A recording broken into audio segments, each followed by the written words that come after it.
What happens when I told my husband I wanted to date around, and he answered with a calm envelope in a public place instead of a fight? How did I go from feeling powerful to standing there shaking while a stranger said I had been served, and my husband just watched like it was already finished? Before we dive deeper into this story, I have one small request. Please subscribe, drop a like, comment, and hit that hype button to boost this channel so more people can discover these incredible stories. My name is Eustacia Vye Mercer. I was 34, and I worked as a marketing coordinator at a software company where people loved big words and small loyalty. I like plans. I like control. I like looking calm, even when I was not calm. I told myself this was maturity. I still tell myself that now. That morning, I stood in our kitchen and watched Ethan drink coffee. He held his mug with two hands, like he was warming them. My mug sat on the other side of the counter. It was a small thing, but it felt like a border. Mila ate cereal and made the spoon clink in her bowl. The sound was loud in the quiet. Ethan asked why I was awake early. I said I needed time to think. He nodded like he was not scared, but I saw his eyes look at my phone once. I wanted him to look. I wanted him to feel unsure. When he asked if something was wrong, I said nothing was wrong, and then I added that the marriage was not working for me. I did it in one breath so I could not stop. He asked what I meant. I said I was not in love anymore. He blinked once like his brain needed a second to catch up. He asked if there was someone else. I said there was no one serious. And I said I was being honest because honesty was better than cheating. I made that sound noble. I left out the part where I already liked the attention from someone at work. I told myself it did not count yet. He asked what I wanted. I said I wanted to date around.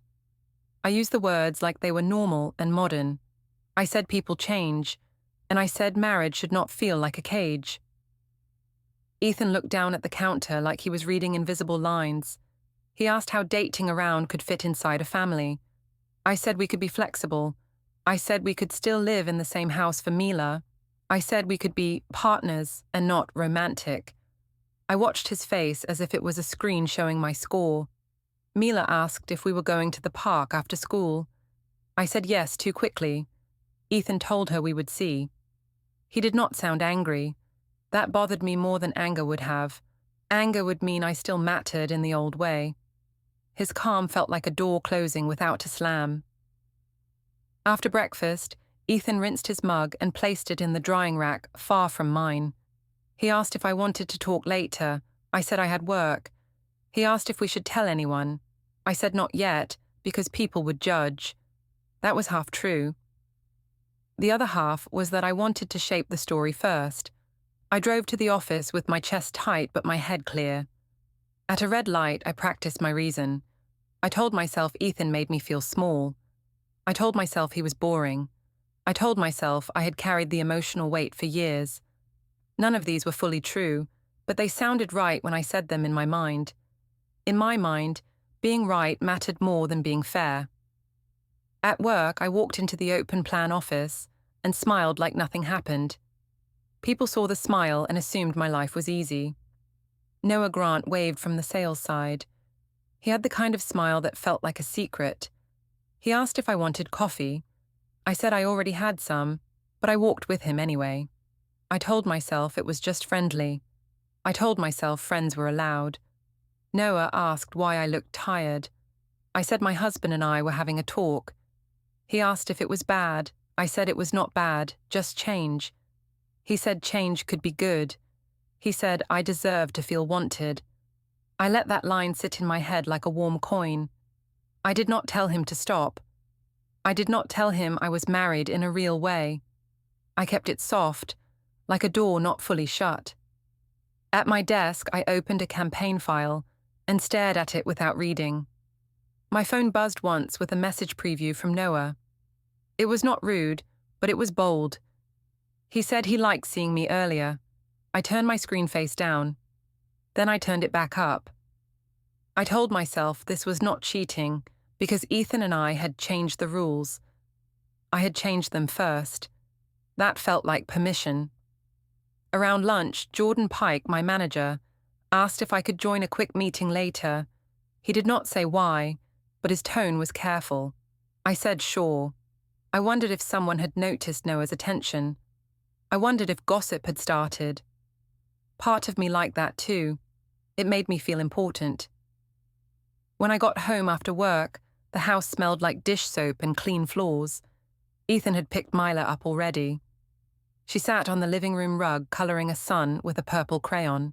Ethan stood by the hallway closet and moved a small stack of papers into a plain folder labeled Household. I only saw the label for a second. It was the kind of folder people used for bills.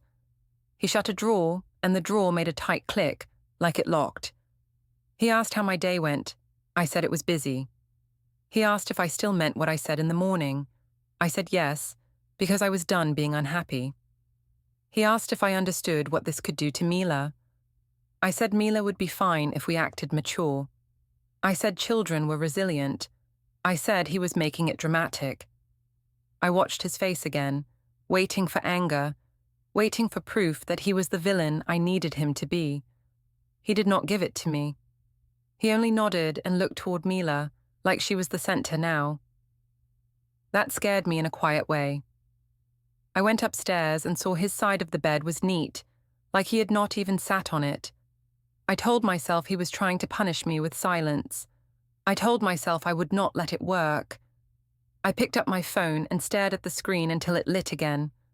The next day, I acted like my words were brave. I told myself I had finally said the truth. I also told myself Ethan should thank me because I did not lie for years. In my head, I was the honest one. In my head, honesty erased the harm. At work, Noah kept close. He asked if I had slept. I said not much. He said I looked strong anyway. I liked that he used that word. Strong. It sounded better than restless. It sounded better than selfish. By afternoon, Cassidy Lowe sent me a message and asked if I wanted to go out. She said the rooftop bar was busy and fun, and she said I needed a night that was for me. I said yes fast. I wanted people to see me smiling. I wanted my life to look simple and clean. If I looked happy, then my choice would look right. I went home, changed clothes, and did my makeup with care. Ethan saw me in the hallway. He asked where I was going. I said I was meeting friends. He asked who would stay with Mila. I said he would, because he was her father. I said it like that was my gift to him. He nodded and said he already made her dinner. His calm made me feel like I was walking into a room where my tricks did not work. In the kitchen, I saw 2 mugs again. Mine was clean, but it sat alone on the left side. His sat alone on the right side. It looked planned. It looked like a small line that could not be crossed. Mila showed me her drawing and asked if I liked it. I said I loved it. Ethan watched me hug her. He did not step closer. He did not ask me to stay. I told myself he was being cold on purpose.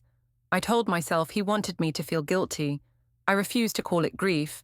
I refused to call it loss. At the rooftop bar, the air was sharp and cold, but the heaters made the tables feel warm.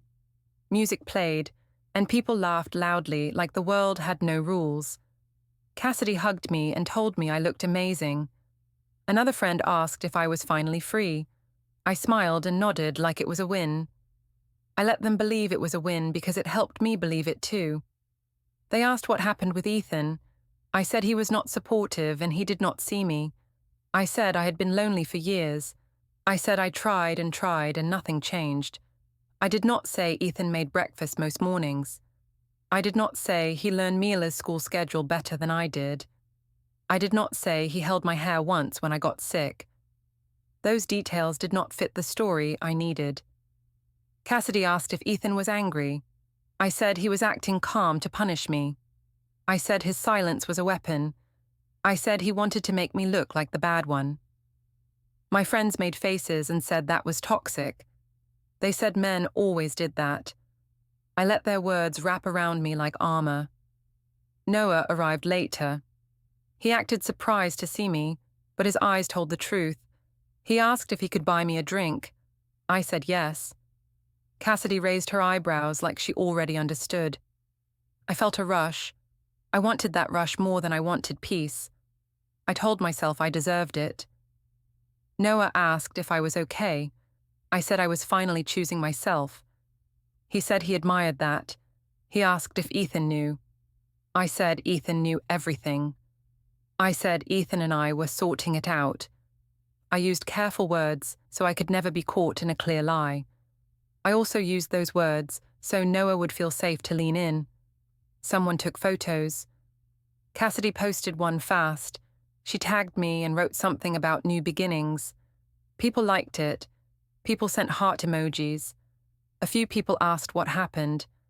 I answered in a way that hinted Ethan was the problem without saying it straight. I wanted the crowd on my side. I wanted Ethan to feel outnumbered, even if he was not there. Later, when the night got louder, I saw Ethan near the entrance. He did not look drunk. He did not look angry. He looked like a parent who needed to do a task and leave. He asked Cassidy where Mila was. Cassidy blinked and pointed at me, like she was confused. Ethan came closer but kept distance. He asked me if I could step aside. I said I was busy. He asked if I remembered we had agreed on a pickup time. I said I never agreed, and I said he was trying to control me again. My friends listened. That mattered to me more than the truth. Ethan asked if I was coming home soon. I said I would come when I wanted. He looked past me, not at Noah, not at Cassidy, but toward the hallway like he wanted to be out of the scene. He said he would take Mila home now and put her to bed. He asked if I wanted to say goodnight to her on video. I said no, because I did not want to look soft in front of everyone. I did not want to look like a mother making a mistake. I wanted to look like a woman making a choice. Cassidy whispered that Ethan was being dramatic. I nodded. I let that land. Ethan did not argue with Cassidy. He did not tell her to stay out of it. He only nodded once and walked away. Noah watched him go and asked if Ethan always acted like that. I said yes, and I said Ethan loved to play the victim. I said Ethan wanted attention. I said Ethan would do anything to make me feel guilty. The words came easy. The words were a shield. I did not think about Mila's face when she would wake up and ask where I was. When I finally left, I took a rideshare alone. The car smelled like air freshener and old coffee. My phone buzzed with more likes and comments. I stared at the screen and felt warm for a minute. Then, the warmth turned thin. At home, the lights were low. I walked in quietly, expecting Ethan to be waiting, expecting him to ask questions, expecting him to beg. The living room was clean. Mila's shoes were lined up near the door. Ethan's jacket hung on the hook. It looked normal, and that made me feel strange. I went to the kitchen for water. The counter was wiped, and 2 clean mugs sat apart again. On the table I saw a sticky note that said, "Bring forms." There was no name, no date, no detail. I stared at it longer than I should have. Upstairs, the guest room door was closed. From inside, I heard a small sound, like a phone alarm being turned off. Then I heard nothing. I stood in the hallway with my hand on the wall, and I told myself he was doing this to hurt me. I went into our bedroom alone and lay down on my side. I checked my phone again. A new message from Noah popped up. He asked if I made it home safe, and he added a smiley face like I was a secret he could keep in his pocket. I typed back that I was fine, and I told myself this was what freedom looked like. By Monday, the rooftop photos were everywhere. People at work did not say my name out loud, but I saw their eyes move when I walked by. I told myself they were jealous. I told myself it proved I looked alive. Still, I kept checking my phone like it was a mirror. In the break room, 2 coworkers stopped talking when I entered. One of them asked if I had a fun weekend. I said I did. She asked if Ethan came with me. I said we were taking space. I made it sound calm and adult. I did not say Ethan had walked into the bar like a parent doing a job. I did not say his calm had made me feel small. Noah came in a minute later and leaned on the counter too close. He asked if I was okay after that moment with my husband.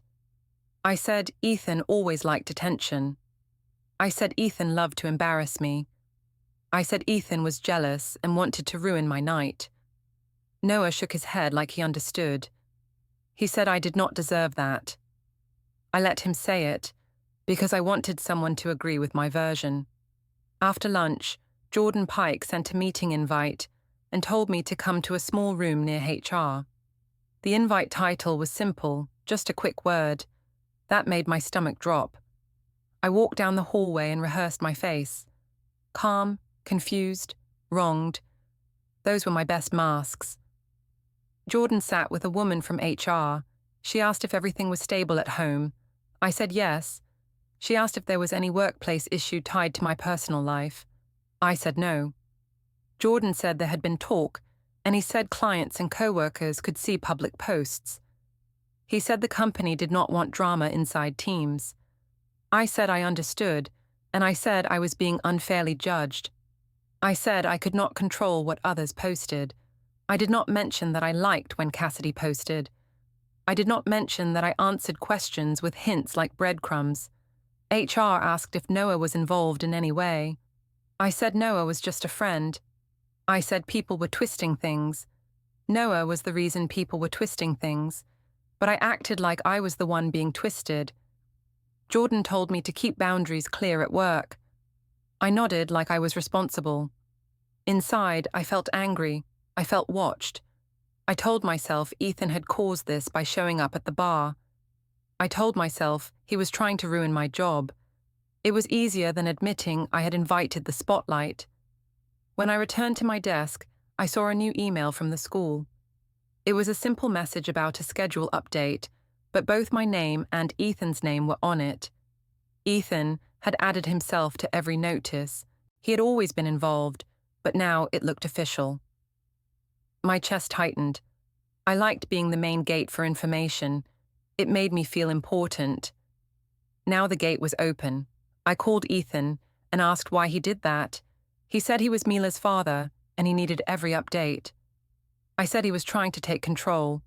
He said he was trying to keep routines. I said he was overreacting. He asked if I could tell him my plans for pickup days. I said I would tell him when I knew. He said Mila needed clear days. I ended the call first. I told myself he was being demanding. I did not call it parenting. I did not call it stability. Noah messaged me and asked if I wanted to work from a co-working cafe later. He said the office felt tense. I said yes, because I wanted air and because I liked being seen with him in a place that was not exactly work and not exactly a date. I told myself I was building a new life. I also told myself Ethan could not complain because I had warned him. In my head, warning meant permission. We drove separately and met at a bright cafe with long tables. Noah asked if I wanted to sit close. I said it did not matter. Then I sat close anyway. He asked how long I had been unhappy. I said years. He asked what Ethan did wrong. I said Ethan did not listen. I said Ethan was emotionally absent. I said Ethan treated me like a roommate. I had said these lines so many times they came out smooth. Noah nodded and said he understood. He said some men needed to learn a lesson. I liked hearing that. It made me feel like I was not the bad one. I checked my phone and saw Ethan had sent a short message about Mila's dentist appointment. He asked if I could take her or if he should. I stared at it and felt annoyed. He used to ask my opinion first. Now he asked like it was a shared task, not my domain. I did not answer right away. I wanted him to wait. I wanted him to feel what I felt. Then I told myself that waiting was not mean, it was boundaries. While Noah ordered drinks, I looked at my bank app without meaning to. A payment for Mila's school lunch came through from Ethan's account. It was normal. It was steady. The steadiness bothered me. I wanted chaos, because chaos would prove he cared. Steady meant he could survive without me. Late afternoon, we walked to the parking garage. The air inside was cool and smelled like concrete. Noah touched my elbow and asked if I was nervous. I said I was excited. He asked if Ethan knew I was with him. I said Ethan did not need details. I said Ethan did not own me. I made it sound like a speech. Noah smiled like he liked the speech more than the truth. As I opened my car door, I noticed a small camera on a pillar in the corner. It was pointed toward the rows. I also noticed a car a few spaces away with a dark windshield. For a second, I wondered if Ethan was there. Then I told myself I was being dramatic. Ethan was not the kind of man who chased. Ethan was the kind of man who stayed quiet. In my head, quiet still meant weak. That night at home, Ethan stood at the counter with his laptop open. When I entered, he lowered the screen fast. I saw a plain grid, like a spreadsheet with dates, no titles, no big words, just lines. He asked if I could confirm Mila's pickup time tomorrow. I said I was not sure. He said he needed to plan. I said he was acting like my manager. He did not answer that. He only nodded once and wrote something in a small notebook. In the laundry room, I searched for a missing sweater and found a taxes folder on a shelf. Under it, tucked like it was taped, was a small USB with a date written on it in black marker. My fingers paused over it. I told myself it was nothing. I told myself I was being paranoid. Still, I left it where it was and walked away like I had not seen it. The week felt like a slow leak. Nothing exploded, but everything slipped. I still went to work. I still packed Mila's lunch some days. I still wore my ring sometimes, not because I believed in it, but because it stopped certain questions. I told myself I was protecting my privacy. I was really protecting my story. On Thursday, I went to the school pickup line early. I wanted to be seen. I wanted other parents to watch me step out with confidence. I wanted to look like a woman who made a clean choice, not a woman who made a messy one. Ethan was already there. He stood near the fence with his hands in his pockets. He was not looking around for me. He was watching the door where kids came out. That irritated me. I wanted him to watch me instead. I wanted him to look unsure. He looked ready. When Mila ran out, she grabbed his hand first, then mine. She pulled us both like we were a team. Ethan smiled at her, but his smile did not reach me. I told myself he was being cold again. I told myself he was doing it to punish me. I did not allow the thought that he might be protecting himself. Mila asked if we were going to have 2 houses like her friend Olivia. She said Olivia had 2 backpacks and 2 toothbrushes. I felt heat rise in my face. Ethan crouched to her level and asked what she heard at school. Mila said kids talked. Ethan said families could look different, but parents still loved kids. He said we would tell her things slowly. He did not blame me. He did not blame her. That made me feel exposed, like my anger had no place to stand. I told Mila we were just taking space, and I said adults needed time sometimes. Ethan looked at me for a second, like he was measuring my words. He asked if we could talk later about routines. I said we could talk whenever he stopped acting like a boss. He did not answer. He only said we should not argue in front of Mila. His voice was calm and soft. That calm felt like a wall. In the car, Mila sat between us because we took 1 car back. Ethan drove. I talked too much, filling the air. I said school gossip was silly. I said kids copied drama from parents. Ethan kept his eyes on the road. Mila kicked her feet and hummed.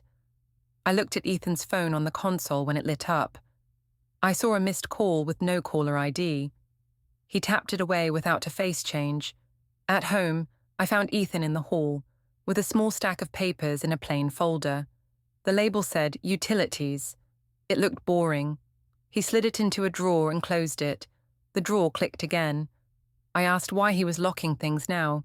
He said he wanted to keep household items organized. I said he was hiding things. He said he was keeping things safe. I told myself he was hiding a plan. I told myself it was about me. I did not consider it could be about peace. That night we had my father's birthday dinner at a family restaurant. Long table, bright lights, too many eyes. I almost did not go, but Paula told me to show up. She said if I stayed home, people would think Ethan had won. I liked that word, won, like love was a contest. We arrived and the host led us to the table. My father sat at the center. Daphne sat close to him. Paula sat beside Daphne like she needed backup. Ruth and Glenn were already there with Ethan. That surprised me. I expected Ruth to avoid me. Instead, she sat upright and quiet, like she had decided to be a witness. My father asked how we were. I said we were fine, just changing. Ethan said we were working on co-parenting well. I hated that he sounded reasonable. Reasonable made me look unreasonable. Paula asked Ethan if he was okay. He said he was focused on Mila and on keeping routine steady. Paula nodded like that was sweet, but then she turned to me and said I deserved happiness too. She said I was allowed to find myself. She said it loudly. She made it a speech. I did not stop her. I liked having a lawyer in the room, even if she was not a real one. Ruth asked me, in a flat voice, what dating around meant for Mila. She did not say it like a joke. She said it like a question with weight. I said Mila would not be harmed because I was careful. I said Mila needed a happy mom. I said a sad mom was worse than divorce. I spoke like I was giving a lesson. I did not speak like a mother asking for help. Glenn asked if I had already started dating. I laughed and said people love to assume. Daphne's eyes flicked to me, then away. I knew she was thinking about the rooftop photo. I knew she was scared of being connected to it. Harold looked at me and said I was making this public on purpose. He said I was turning a private problem into a show. I said he was judging me. I said he never understood modern relationships. Harold said modern did not mean careless. Paula tried to cut in, but Harold raised his hand and told her to stop. He said I could do what I wanted, but I could not rewrite reality. Ethan stayed quiet. That was the worst part. If he yelled, I could point and say, "See, he is the bad one." He did not yell. He did not insult me. He did not even look angry. He ate his food, asked Mila if she wanted more water, and told my father happy birthday. At one point, my father asked Ethan if he was going to fight for the marriage. Ethan said he would handle things properly and respectfully. He said he would not do public drama. He said he would do what was best for Mila and lawful for everyone. I heard the word lawful and felt my stomach drop. I did not know why, but it sounded like a door with a lock. In the restroom, I checked my phone and saw a message from Noah asking if I was free after dinner. I stared at it and felt my confidence thin. I typed that I was busy with family. He replied with one word, "Okay," like I was an option, not a person. I told myself it did not matter. It mattered. When we left the restaurant, Ruth hugged Mila and ignored me. Daphne whispered that people were asking questions online. Paula told me not to panic. Harold walked ahead without looking back. Ethan buckled Mila into her seat and asked me what time I wanted to exchange her on Saturday. I said I would let him know. He nodded once like he had expected that answer. At home, after Mila went upstairs, I passed the study and heard a soft hum, like a shredder running for a few seconds. Then it stopped. The air smelled faintly like warm paper. I stood there and told myself he was being dramatic. I told myself he was trying to scare me. Still, I went to bed with my phone in my hand and my pride on my chest like armor. The next morning, I woke up and checked my phone before I checked on Mila. I told myself that was normal. I told myself I needed to see who supported me. The support felt like proof. Cassidy had posted another photo from the rooftop bar. It was not even new. It was just a close shot of me smiling with a drink. She wrote something about choosing yourself. People commented hearts and fire emojis. A few people asked if I left my husband. I answered with careful words. I said Ethan and I were in a different place. I did not say I wanted to date around while keeping his house and his routine. I kept the truth small. Ethan did not mention the post at breakfast. He made Mila toast and cut it into triangles like he always did. He asked Mila about school. Mila asked if we could go to the library after dinner. Ethan said yes if homework was done. Nobody asked me anything. I felt invisible in my own kitchen, and I hated that feeling. After school, I took Mila to the grocery store. I wanted to prove I was still the normal parent. I wanted to show myself I could do it alone. I also wanted Ethan to feel nervous. He did not look nervous. At the store, I met Ethan near the produce section. I did not know he would be there. He had a small list on his phone. He asked if I was buying food for the week. I said yes. He said he was picking up a few things for Mila's lunches. I said we did not need 2 shopping trips. He said it was easier to keep it clear now. I laughed and asked what he meant by clear. He said he wanted to separate basic spending, so nobody could say later that things were confusing. I told him he sounded dramatic. He said he was being careful. I told him careful was another word for controlling. He said controlling would be telling me what I could do, and he was not doing that. He said he was only controlling what he would pay for. That line landed hard. I pushed my cart forward like I did not care, but my hands shook a little. I watched him pick apples and yogurt and a box of granola bars. He did not look at my cart. My cart had wine for a dinner with friends, fancy snacks, and a new face cream. I felt exposed, like 2 carts were telling the true story. At checkout, Ethan went to a different lane. He paid calmly and stepped aside. I waited behind an older woman counting coupons. My phone buzzed with a message from Noah. He asked if I was free tonight. I looked up and saw Ethan putting his bags in the trunk of his car. He did not check his phone. He did not look around for me. He just buckled Mila into her booster seat with steady hands. Noah sent another message asking if my husband was still being weird. I typed back that Ethan was acting cold and mean. I wrote that he was punishing me with money. I wrote it like a complaint, like Noah could fix it with attention. Then I deleted the draft. I did not want Noah to see me as needy. I wanted him to see me as powerful. When I finally paid, I used our joint card without thinking. The machine beeped, then showed a message about a limit. It was not declined, but it asked for another method. My face burned. I tried again. Same message. I switched to my personal card and it worked. The cashier smiled like nothing happened, but I felt everyone behind me had seen.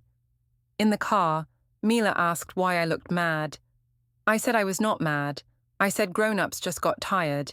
Mila said Ethan looked tired too. I said Ethan was choosing to be difficult. Mila asked if Ethan was still her dad. I said of course. My voice sounded sharp. Mila went quiet and stared out the window. At home, Ethan carried Mila's bag inside. I carried my groceries and felt the weight like a punishment. In the kitchen, I asked Ethan why the joint card acted strange. He said he had moved money into an account for household basics and Mila's needs. He said he did not want my personal spending tied to his income anymore. I said that was financial abuse. I said he was trying to starve me into begging. He asked what I meant by starve. He pointed at the full fridge and the pantry.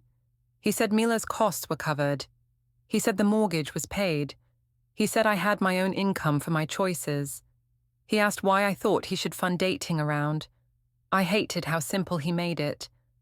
I said he was being petty because he could not handle my truth. I said he was scared of losing me, so he was using money to control me. He asked if I could hear myself. He said he was not stopping me from leaving, and he was not stopping me from dating. He said he was only setting a boundary. I said boundaries were just excuses men used to avoid feelings. He said he had feelings, but feelings did not change facts. That night, after Mila went to bed, I sent Cassidy a long voice message. I told her Ethan was punishing me. I told her he was hiding money. I told her he was trying to make me look irresponsible. Cassidy replied fast and said I should post something about emotional abuse because people would understand. I stared at that suggestion. Part of me wanted to do it. Part of me knew it was dangerous. Still, I liked the idea of turning the crowd against Ethan again. I went upstairs and stopped on the stair landing. The house was quiet. The guest room door was shut. I saw light under it, thin and steady. I knocked once and said we needed to talk. Ethan opened the door only a little. He did not step out. He asked what I wanted. I said I wanted things to go back to normal. He asked what normal meant now. I said normal meant he stopped acting like a stranger. I said normal meant he stopped making everything about schedules and money. I said he should fight for me if he cared. He looked at me for a long second. He asked if I wanted him to fight for me while I dated around. I said he was twisting my words. He said he was repeating them. I stepped closer and told him he was making me the villain. I told him he was cold, and he was ruining the family. He said I was not the villain to Mila, unless I chose to make it that way. He said Mila needed 2 calm parents, even if the marriage was ending. I said the marriage did not have to end if he learned to be better. He asked what better meant. I did not have a clean answer. I tried one more time. I told him he was overreacting and he would regret pushing me away. He nodded once, like he had already accepted regret as a price. Then he spoke in the calm tone I hated most. He said he would handle it properly. I tried to act normal after he said he would handle it properly. I went to work the next day with a tight smile and a heavy stomach. I told myself he was bluffing. I told myself he would fold if I stayed confident. Around lunch, I walked to the office tower lobby to grab coffee from the kiosk. The lobby was bright and cold. People moved fast with badges and bags. I saw Ethan near the far wall, not close enough to touch me, but close enough to be seen. He was dressed like he had a meeting. He looked calm, like he had slept. I walked toward him and asked why he was there. He said he needed to talk in a public place because it kept things clean. I said he was being dramatic. He said he was being careful. He asked if I had a minute. I said I did not, but I stopped anyway. A woman in a plain jacket stepped between us. She asked if I was Eustacia Mercer. I said yes, because it felt automatic. She asked me to confirm my address. I asked why she needed it. She said she was there to serve me. My throat went dry. I looked at Ethan like he had set a trap. He did not move. The woman held out an envelope and said she could leave it at my feet if I refused. People nearby slowed down. I saw 2 coworkers from my floor watching with their coffee cups in hand. I felt my face heat up. I took the envelope because I wanted to look in control. I asked Ethan what this was.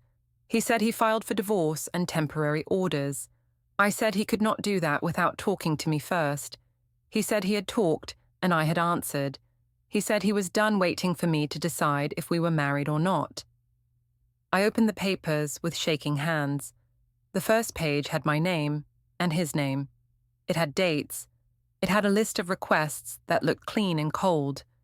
It said there would be a temporary parenting schedule and that exchanges would be at school or a neutral place. It said neither of us would pull Mila into adult talk. It said there would be temporary rules about money and that certain accounts would be protected. It said I could not take Mila out of the area without written agreement.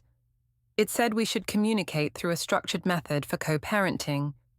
It also warned about public statements, and I understood what that meant for my posts. I told him he was trying to ruin me. He said he was trying to stop the bleeding. I said he was punishing me for being honest. He asked if I called it honesty when I asked to date around, but still keep his home and his paycheck. I said he was twisting it. He said he had receipts and timelines, and he said he did not need to argue because the process did not run on feelings. I looked around and saw my coworkers looking away too late. I looked back at Ethan and waited for anger. He did not give me any. He only asked if I understood the next steps and if Mila's routine would stay stable this week. I could not find the right words. My mouth opened and nothing came out. Ethan nodded once, stepped back, and walked toward the doors without looking at me again, while I stood in the middle of the lobby holding the papers like they were burning my hands.